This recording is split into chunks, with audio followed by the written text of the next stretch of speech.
Between 1000 to 1800 AD, Sub-Saharan Africa experienced a great wave of migrations to different parts of the continent, which has become known as the Great Bantu Migration.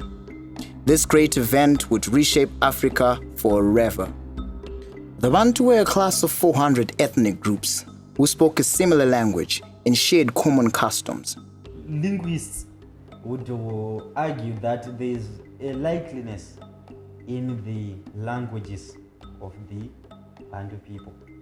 There is rather likeliness in the languages of the Bantu people, and that is what makes them, and actually the word Bantu seems like to be derived from that language as well. Some would actually argue that when the Bantu people pronounce the word that means a person, there's a likeliness in how they pronounce it. For example, in Shona it's Mun, then in Ndebele it's Umuntu. So there's that likeliness, and that is what makes them, a distinct group of people. The Bantu-speaking peoples brought agriculture to the southern half of Africa, which was mostly populated by foragers, herderers, and hunter-gatherers. These included the Khoisan and Nama people. Bantu people settled and in time created great empires like the Great Zimbabwe and continued to expand and settle more land.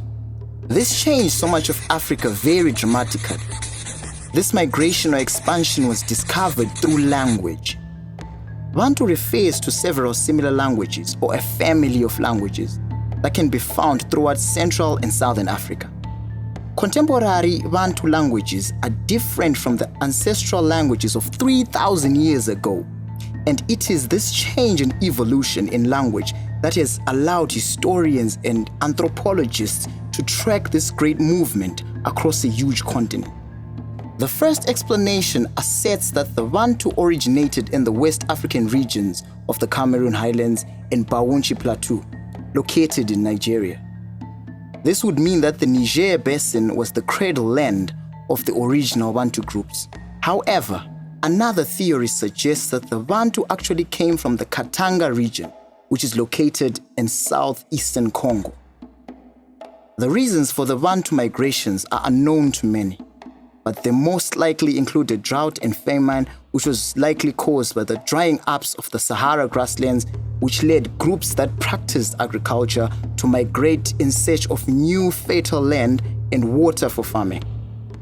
An increase in population, which resulted in pressures causing others to migrate in search of new land. The external pressures, such as the migration of the Arabs into West Africa, could have also forced people to move. Rulers wanted to expand their kingdoms and gain more power and control. Tribal wars between powerful tribes in West Africa and the Nile Valley caused defeated tribes to run away for safety.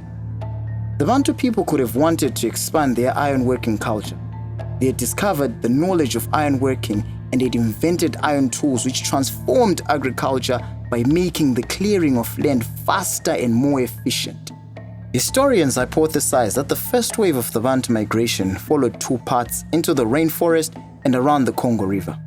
Many came with hopes to start small villages and farm along the river banks, although many hopes ended due to the dense rainforest not suitable for farming.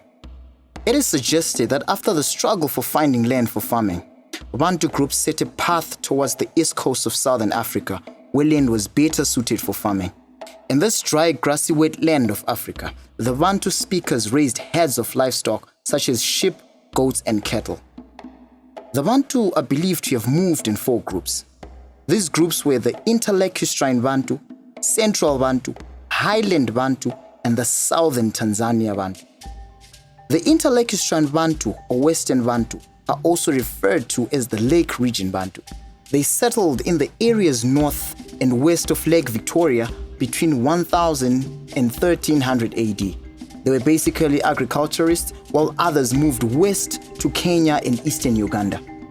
The Central Bantu moved into East Africa and first settled in central Tanzania between 1000 and 1300 AD. others later crossed and settled in the Tanzania Plateau and Taita Hills around 1300 AD, while others moved north. The Highland Bantu settled in the Kenyan highlands around 1600 and 1800 AD. These include the Kamba, Kikuyu, and Chuka tribes. They probably moved north from the Taita Hills. Some writers have suggested that the Chuka came up from the Tana River and were the first to arrive in the Mount Kenya area. The southern Tanzania Bantu entered through Lake Malawi and Lake Tanganyika. They are also believed to have come from East Africa around 1000 and 1300 AD. This group included the ancestors of the Nguni, Kalanga, Venda, Shona, and Tonga people who flourished and gave rise to powerful states such as the Great Zimbabwe and Zulu state. It is unclear which group arrived first to the present-day Zimbabwe, but what is known is that the Khoisan had been dwelling in this part of the world for years. We speak with our elders, where did you originate from? They always say from here. They don't know any place other than in Southern Africa. Yeah. So to say you originated from somewhere else, it's not there. It's like even here in Zimbabwe, when you ask the son and say where do you originate from, they will say from here. Because you have to understand our son are older than the country is Zimbabwe. They were there before Zimbabwe was named Zimbabwe. So they've always been here. And in the past there were no borders, so they could just go anywhere and there were no names. There was no Botswana, there was no South Africa, there was no Namibia. It was just one big land. So they originated from here. This great event had a massive impact in the shaping the languages and cultures of today.